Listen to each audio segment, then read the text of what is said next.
We are drowning in noise, yet starving for understanding. In an age of unprecedented connectivity, the most profound human need remains unmet: to be truly heard. Consider the last time you felt genuinely understood.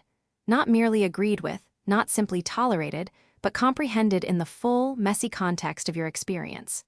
Chances are, that moment involved someone who wasn't just waiting for their turn to speak, but who was actively, intentionally, and silently building a bridge to your inner world. This is not a soft skill or a polite social gesture. It is the foundational architecture of all meaningful human relationships, and it is called active listening. The science is unequivocal. Decades of research in clinical psychology, neuroscience, and communication studies reveal that active listening is not merely a courtesy, it is a neurobiological necessity. When we feel heard, our brains release oxytocin, the bonding hormone, and downregulate cortisol, the stress hormone. This is the physiological signature of safety.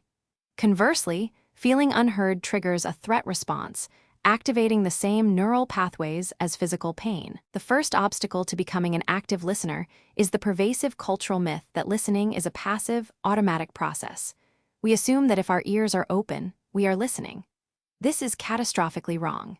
Hearing is a physiological event. Listening is a cognitive, emotional, and behavioral act of construction. As communication scholar Carl Rogers argued in his foundational work on person-centered therapy, listening is not a state of stillness, but an active, dynamic process of entering the perceptual world of another person. This misunderstanding is perpetuated by what psychologists call the righting reflex, the almost irresistible urge to fix, advise, or solve another person's problem. When someone shares a difficulty, our instinct is to offer a solution. This is not listening. It is problem-solving disguised as empathy.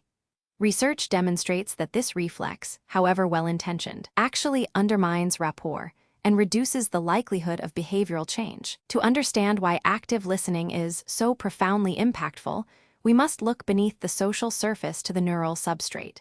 The brain is not a solitary organ. It is a social organ designed for resonance. When two people engage in deep, attuned conversation, their neural activity begins to synchronize.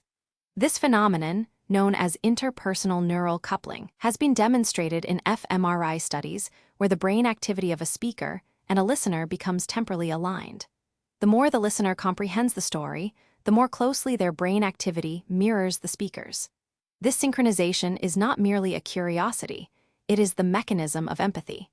The mirror neuron system fires both when we perform an action and when we observe someone else performing that action. Active listening activates this system powerfully. When you listen intently to someone describing an emotional experience, your brain simulates that experience.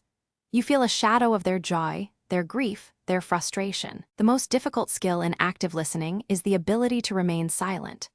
Not the silence of boredom or disengagement, but the silence of intense, focused curiosity.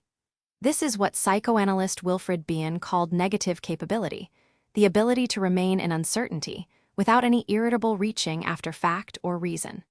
In practice, this means resisting the urge to interrupt with your own story, your own advice, or your own judgment. Research on conversational turn-taking reveals that the average pause between speakers is approximately 200 milliseconds. This is lightning fast. In active listening, we intentionally slow this down. We allow for longer pauses, giving the speaker space to think, to feel, and to elaborate. A study found that listeners who allowed for longer pauses and did not interrupt were perceived as more attentive and led to higher quality storytelling from the speaker. The second pillar is reflective listening, the art of mirroring back not just the words, but the emotional essence of what the speaker has said. This is not parroting, it is a form of validation. When a listener says, "It sounds like you felt frustrated when that happened," they are offering a hypothesis about the speaker's inner world. This invites the speaker to clarify, to deepen, or to correct the understanding. Research in motivational interviewing shows that such reflections increase the speaker's self-exploration and reduce defensiveness. The key is to reflect the emotion, not just the content. The brain's limbic system, responsible for emotion, responds to this attunement. It signals safety. The speaker feels seen, not analyzed.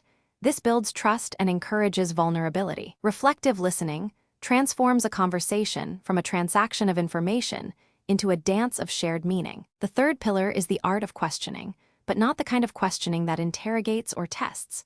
Active listening uses open-ended questions that invite exploration. Instead of "Did you feel angry?", which suggests a yes/no answer, an active listener asks, "What was that experience like for you?" This opens a door for the speaker to enter their own narrative more deeply. Neuroscience shows that curiosity activates the brain's reward system, releasing dopamine. When a listener asks a genuinely curious question, they are not just gathering information, they are signaling that the speaker's perspective is valuable. This encourages the speaker to access memories and emotions they might otherwise avoid. The key is to ask questions that come from a place of not knowing, rather than from a desire to confirm a hypothesis. True curiosity is a gift of attention. The fourth pillar is summarizing, the act of condensing what has been said into a coherent whole. This is not a mere recap, it is an act of synthesis. When a listener says, "So let me see if I understand," you felt hurt by the comment, but you also recognize that the person didn't mean it that way. They are offering a map of the speaker's experience. This serves two functions. First, it confirms that the listener has been tracking the narrative accurately. Second, it gives the speaker a chance to see their own story from a new perspective. Research in cognitive psychology shows that summarizing enhances memory and insight. It also signals that the listener values the speaker's experience enough to hold it in mind. A well-timed summary can be profoundly validating. It says, "Your story matters. I am carrying it with me." The impact of active listening extends far beyond the moment of conversation. When people feel genuinely heard, their stress levels drop, their immune function improves, and their relationships deepen.